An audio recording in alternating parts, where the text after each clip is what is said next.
Hello guys, कैसे हैं आप सब। दोस्तों, बिहार में बीपीएससी प्राइमरी टीचर का जो एग्जाम हुआ था ना 24 अगस्त को, जनरल स्टडी का, उसके क्वेश्चंस पेपर देखने वाले हैं। और साथ ही साथ दोस्तों मैं आपको जो है इसके आंसर भी बताऊंगा, सो दैट समझने में आपको और भी ज्यादा आसानी हो जाए। देखिए, क्वेश्चन पेपर देखने से पहले दोस्तों थोड़ा सा आप लोग एग्जाम पैटर्न समझ लीजिए। देखिए, बीपीएससी का जो एग्जाम होता है ना दोस्तों, इसमें दो पेपर होते हैं। पहला होता है क्वालिफाइंग एग्जाम, ये होता है लैंग्वेज का पेपर, ठीक ना। इसमें दोस्तों 30 क्वेश्चन जो है इंग्लिश के पूछे जाते हैं, जो कि कंपलसरी होता है। और उसके बाद दोस्तों देखिए, यहाँ पर आप जीरो कर लीजिएगा, और 70 क्वेश्चन जो है ये हिंदी, उर्दू या बांग्ला लैंग्वेज से पूछे जाते हैं। अब दोस्तों इसमें क्या है ना, देखिए, आपको 30 नंबर लाने होते हैं क्वालिफाइंग पेपर में पास होने के लिए, बस। बाकी दोस्तों आपका जो मेरिट बनता है, जो आपका सिलेक्शन होता है, ये जनरल स्टडी में जो नंबर लाते हैं इसके आधार पर होता है। इसी के आधार पर जो है आपका कट ऑफ लिस्ट तैयार किया जाता है कैटेगरी वाइज।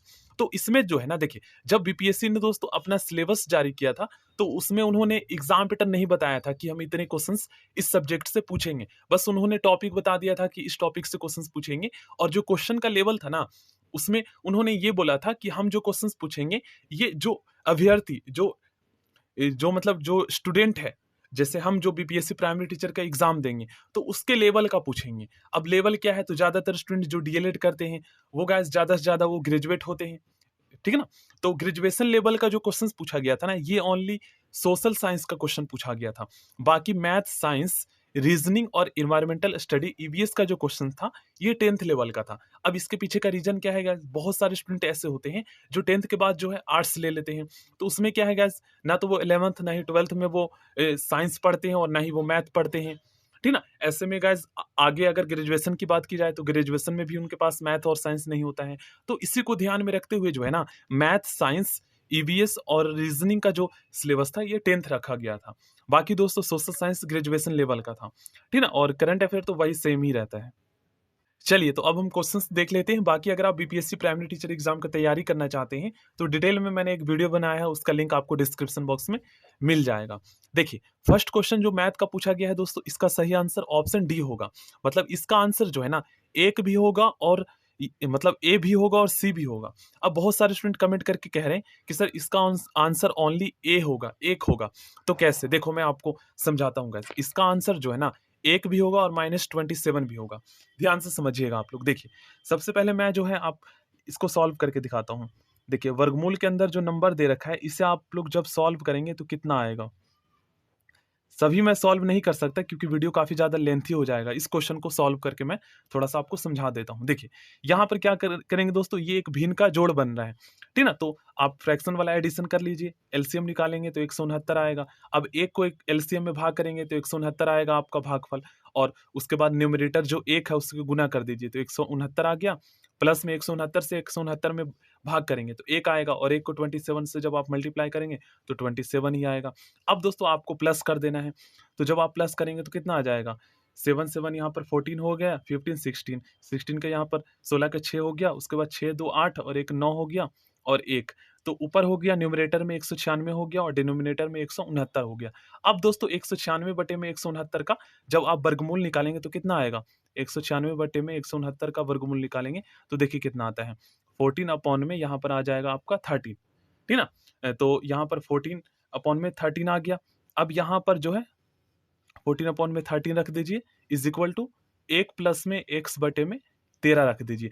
अब एक चीज आपको पता होना चाहिए दोस्तों, कि जब भी हम वर्गमूल निकालते हैं ना, तो वर्गमूल का जो आंसर आता है वो हमेशा प्लस और माइनस दोनों में आता है। और बहुत सारे स्टूडेंट कंफ्यूज, बहुत सारे स्टूडेंट का आंसर एक इसलिए आ रहा है क्योंकि वो ओनली प्लस में रख रहे हैं, उनको डीपली नहीं पता है। जैसे मैंने 4 का वर्गमूल निकाला तो इसका आंसर प्लस में भी 2 आएगा और माइनस में भी आएगा। ये होता है असली कंसेप्ट, जो कि बहुत सारे स्टूडेंट को ऊपर ऊपर से पता है, बस डीपली नहीं पता है। अब देखिए आपको क्या करना है, यहाँ पर इससे सॉल्व कर लीजिए पहले, ठीक है ना। एक और 13 का आप जब एलसीएम निकालेंगे तो 13 ही आएगा, एक से 13 भाग करेंगे और एक से गुना कर देंगे तो 13 प्लस में यहाँ पर 13 से 13 भाग करेंगे एक आएगा, एक को एक से गुना करेंगे तो एक से आएगा, ठीक है। तो 13 प्लस में x बटे में 13, और यहाँ पर क्या आएगा 14 अपॉन में 13, ठीक है। तो यहाँ पर हम कर लेते हैं, देखिए 14 अपॉन में 13 is equal to sorry 13 plus में x बटे में 13। अब दोस्तों इससे ये कैंसिल हो गया, ठीक ना। अब क्या है, तो x यहीं पे रह जाएगा और 13 इधर आएगा, तो 14 14 में से 13 माइनस हो जाएगा, क्योंकि यहाँ पर प्लस में है 13, इधर आके ये माइनस में हो जाएगा, ठीक ना। तो 14 में से 13 जाएगा तो 1 आ जाएगा आपका, ठीक ना। सॉरी, यहाँ पर मैं 1 कर देता हूँ, एक्स यहाँ ही रख देता हूँ, ठीक है। तो आपका 1 आ जाएगा यहाँ पर। अब दोस्तों दूसरा आंसर कैसे निकलेगा, तो दूसरा आंसर देखिए 14/13 आया था ना हमारा, तो ये तो प्लस प्लस वाला सॉल्व करने पर जो है हमारा 1 आया। अब यहाँ पर आपको माइनस रखना है, ठीक है। यहाँ पर सॉरी, यहाँ पर माइनस रखा है मैंने। अब आपको करना है यहाँ पर देखिए 13 प्लस में x/13। अब इससे ये कैंसिल हो गया। अब x यहीं रहने दीजिए, माइनस में 14 बराबर किस साइड में है, ठीक ना। और जब आप 13 को लेकर आएंगे तो इधर आकर माइनस में हो जाएगा, तो देख लीजिए कितना आया। 13 यहाँ पर 26 हो जाएगा, और एक और प्लस कर दीजिए तो यहाँ पर 27 हो जाएगा। अब माइनस माइनस तो माइनस ही होगा, ठीक ना। मतलब 14 रुपीज़ आपके पास कर्ज है और 13 रुपये और आगे, तो माइनस में 27 हो गया। तो देखिए दो दो आंसर आया ना यहाँ पर, आप लोग खुद देख सकते हैं। तो ये है, जब बीपीएससी इतना आसान क्वेश्चन पूछेगा तो फिर तो कोई भी कर देगा। तो फिर क्वेश्चन का लेवल क्या है बीपीएससी का, समझिए ना आप लोग। चलिए नेक्स्ट क्वेश्चन मैं आपको बता देता हूँ साथ ही साथ आंसर, और किसी वीडियो में मैं आपको सारे क्वेश्चन सॉल्व करवा दूंगा। देखिए सेकंड का सही आंसर होगा दोस्तों ऑप्शन बी, ठीक है ना। थर्ड का देख लीजिए, थर्ड का सी होगा। फोर्थ का देखिए, और मैथ के जो क्वेश्चन है ये 10th लेवल के ही है। आप 10th का बुक उठा लीजिए, मोस्टली क्वेश्चंस दोस्तों एनसीईआरटी का जो क्लास 10th का बुक है ना उसी से पूछे गए हैं।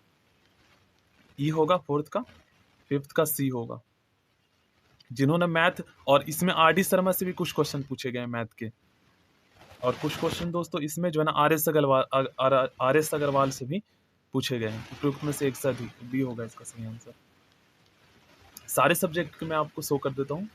7 का देखिए ए होगा, 8 का ए होगा आंसर। लेकिन ये है ना कि मैथ के जो क्वेश्चंस आए थे, देखो जिनका प्रैक्टिस 2-3 साल से होगा वही मैथ के क्वेश्चंस जल्दी कर पाएगा, क्योंकि एक क्वेश्चन आपको मैक्सिमम 1 मिनट में करने हैं। अब 1 मिनट से ज़्यादा लगाओगे तो बाकी क्वेश्चंस हो नहीं पाएगा। और OMR सीट पे क्या होता है गाइस, जो सर्कल करने में काफ़ी ज़्यादा टाइम लग जाता है उसको भरना होता है। तो फिर आप लोग समझिए कि क्वेश्चंस भी करना है फिर उसको भरना भी है, तो आधा आधा टाइम लग जाता है। मतलब ये मान लो कि आधा सेकेंड में आपको एक क्वेश्चन करना है, कैसे कर पाओगे आप 30 सेकेंड में।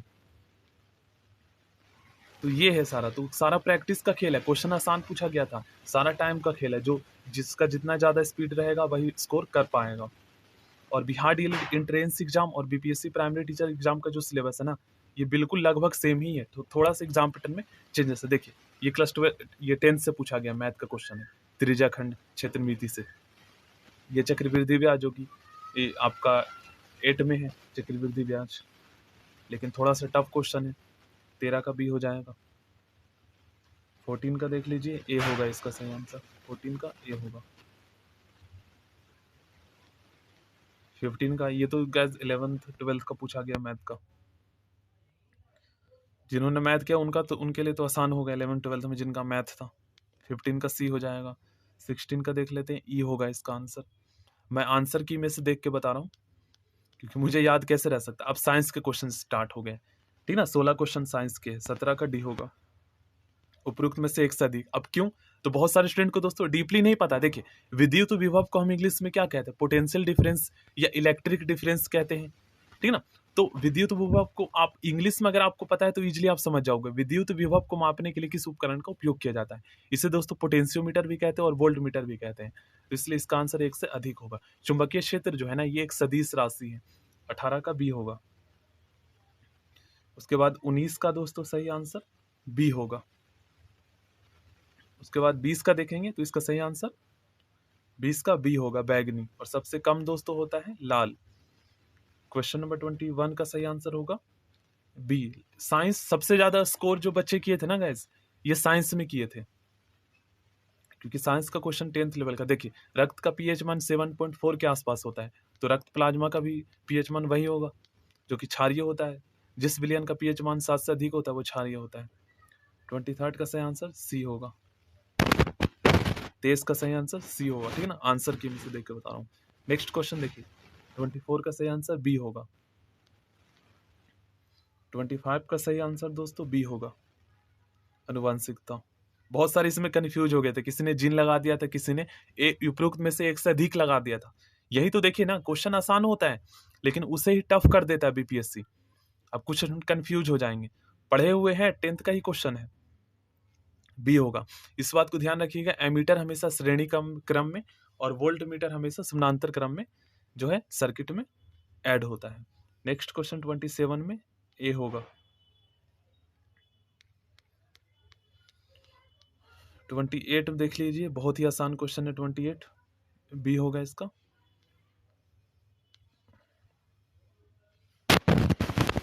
29 का सही आंसर सी होगा। उसके बाद 30 का सही आंसर देख लीजिए, डी होगा। उसके बाद दोस्तों 31 का सही आंसर बी होगा। 32 का सही आंसर ए होगा। 33 का सही आंसर होगा दोस्तों बी। 34 का सही आंसर ए होगा। 35 का सही आंसर देख लीजिए, बी होगा। 36 का सही आंसर देखते हैं, बी होगा। बताया ना, ये ग्रेजुएशन लेवल के पूछे गए थे। 37 का सही आंसर सी होगा। 38 का सही आंसर ए होगा।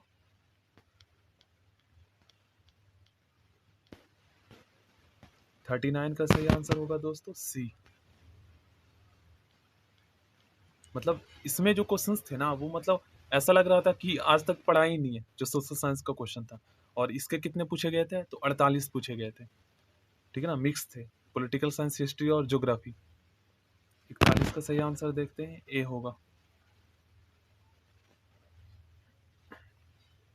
42 का सही आंसर ए होगा। 43 का सही आंसर सी होगा। 44 का सही आंसर दोस्तों बी होगा।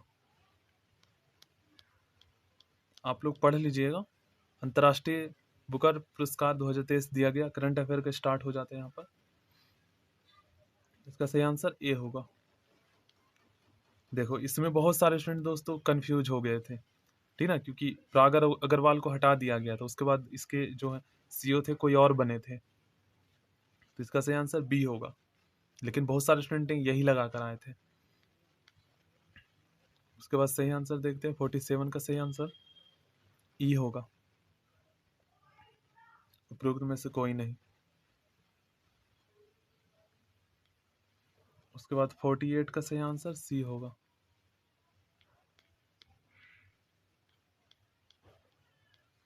उसके बाद दोस्तों 49 का सही आंसर सी होगा। 50 का सही आंसर दोस्तों क्या होगा? डी। 51 का सही आंसर क्या होगा? डी। उसके बाद 52 का सही आंसर देखते हैं, बी होगा। 52 का सही आंसर। 53 का सही आंसर दोस्तों सी होगा। हाँ, ये तो आसान क्वेश्चन है बहुत ही। 54 का सही आंसर सी होगा। उसके बाद देखते हैं 55 का क्या आंसर होगा। इसमें मोस्टली स्टूडेंट दोस्तों कंफ्यूज हुए थे, तो सही आंसर ऑप्शन ए होगा। 56 का सही आंसर सी होगा। उसके बाद दोस्तों 57 का सही आंसर ए होगा। 57 का आंसर ए, ठीक है ना, ध्यान रखिएगा। उसके बाद 58 का सही आंसर देखते हैं, सी होगा। 59 का सही आंसर दोस्तों ए होगा। 60 का सही आंसर दोस्तों डी होगा। 61 का सही आंसर दोस्तों सी होगा। 62 का सही आंसर ई होगा। 63 का सही आंसर दोस्तों सी होगा, ठीक ना, 63 का सी। 64 का देखते हैं, 64 का सही आंसर दोस्तों ए होगा, ठीक है ना। 65 का सही आंसर दोस्तों डी होगा। 66 का सही आंसर देखते हैं, 66 का सही आंसर सी होगा। 67 का सही आंसर दोस्तों बी होगा। 68 का सही आंसर दोस्तों बी होगा। 69 का सही आंसर दोस्तों ए होगा। उसके बाद 70 का सही आंसर क्या होगा? इसका सही आंसर ए होगा। 71 का सही आंसर होगा दोस्तों डी। 72 का सही आंसर ए होगा। 73 देखते हैं। 73 का सही आंसर दोस्तों बी होगा। 74 का सही आंसर दोस्तों ए होगा। 75 का सही आंसर देखते हैं। इसका सही आंसर दोस्तों ए होगा। ठीक ना, ए दीनदयाल उपाध्याय। 76 का सही आंसर दोस्तों क्या होगा? डी होगा। 77 का सही आंसर दोस्तों ए होगा। ठीक है ना। 78 का सही आंसर देखते हैं, सी होगा। 79 का सही आंसर दोस्तों ए होगा। ठीक है ना। 80 का सही आंसर सी होगा।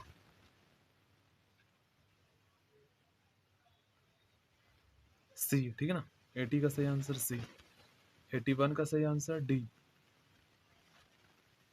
उपरोक्त में से एक से अधिक। 82 का सही आंसर दोस्तों बी होगा। 83 का सही आंसर दोस्तों ए होगा। 32%। चलिए 84 देखते हैं। 84 का सही आंसर दोस्तों ए होगा ना, ए ये वाला। 85 का सही आंसर देखते हैं, डी होगा 85 का सही आंसर। उसके बाद 84 86 का सही आंसर देखते हैं। 86 का सही आंसर ए होगा। 87 का डी। उसके बाद 88 का सही आंसर दोस्तों सी होगा। उसके बाद 89 का देखते हैं। 89 का सही आंसर दोस्तों ए होगा। 90 का सही आंसर दोस्तों डी होगा। 91 का सही आंसर दोस्तों बी होगा। 91 का बी। 92 का दोस्तों 92 का जो है ये होगा ए। ठीक है ना। 92 का ए। 93 का मैं आपको बता देता हूँ सी। 94 का दोस्तों ए होगा। 95 का बता देता हूँ बी। 96 का सही आंसर होगा दोस्तों डी। चलिए 97 का सही आंसर देख लेते हैं, बी होगा मिथेन। नेक्स्ट क्वेश्चन 98 का सही आंसर ए होगा। उसके बाद दोस्तों 99 का सही आंसर, ये सारे इन्वायरमेंट स्टडी के हैं। 99 का सही आंसर डी होगा। 99 100 का सही आंसर भी दोस्तों डी होगा। ठीक है ना, डी। चलिए 101 का सही आंसर देखते हैं, सी होगा। 92 का सही आंसर देखते हैं दोस्तों, सॉरी 102 का सही आंसर होगा दोस्तों सी 1%। 103 का सही आंसर होगा सी। ठीक है ना, सुंदरलाल बहुगुणा। नेक्स्ट क्वेश्चन 104 का सही आंसर ए होगा, सबपोसी। चलिए नेक्स्ट क्वेश्चन देखते हैं। अब स्टार्ट होता है दोस्तों यहाँ पर रीजनिंग का क्वेश्चन। ठीक ना। 105 का सही आंसर ए होगा। 106 का सही आंसर कितना होगा? बी होगा। 107 का सही आंसर देख लेते हैं, सी होगा 22। 108 का सही आंसर क्या होगा? बी। 109 का देख लेते हैं। 109 का सही आंसर होगा दोस्तों ए। 110 का भी ए ही होगा। ठीक ना। 111 का सही आंसर देखते हैं। 111 का सही आंसर बी होगा। 112 का सही आंसर भी बी ही होगा। उसके बाद 113 का सही आंसर डी होगा। उसके बाद 114 का सही आंसर बी होगा। ठीक है ना। 15 देखते हैं, इसमें मैथ के भी क्वेश्चंस लगा दिए हैं। 115 का सही आंसर सी होगा। 116 का सही आंसर देखते हैं, ए होगा पुस्तक। उसके बाद 118 सॉरी 17 का सही आंसर देखते हैं। देखिए 116 का सही आंसर ए, ठीक है ना। उसके बाद 170 का सही 17 का सही आंसर होगा बी, ठीक है ना, आई। 18 का क्या है, तो 18 का आंसर की में आंसर दे रखा है ए, 18 का ए, ठीक है ना। 19 का डी दे रखा है, और उसके बाद दोस्तों 120 का दे रखा है बी, ठीक है ना। तो सो थैंक यू दोस्तों। और देखिए रफ क्वेश्चन करने के लिए जो है, सॉल्व करने के लिए 2-3 पेज जो है एक्स्ट्रा दे रखा था, यहाँ पर आप लोग सॉल्व कर सकते थे उसी क्वेश्चन पेपर में। सो थैंक यू दोस्तों। कुछ भी डाउट होगा आप लोगों को तो कमेंट बॉक्स में पूछ लीजिएगा। बाकी बिहार डीएलएड एंट्रेंस एग्जाम और बीपीएससी का जो सिलेबस में जो टॉपिक है वो लगभग सेम है। तो आप लोग सिलेबस अगर डिटेल वाला देखना चाहते हैं तो Bihar DElEd entrance exam 2023 syllabus search कर लीजिए और उसके अकॉर्डिंग आप लोग तैयारी कर लीजिए।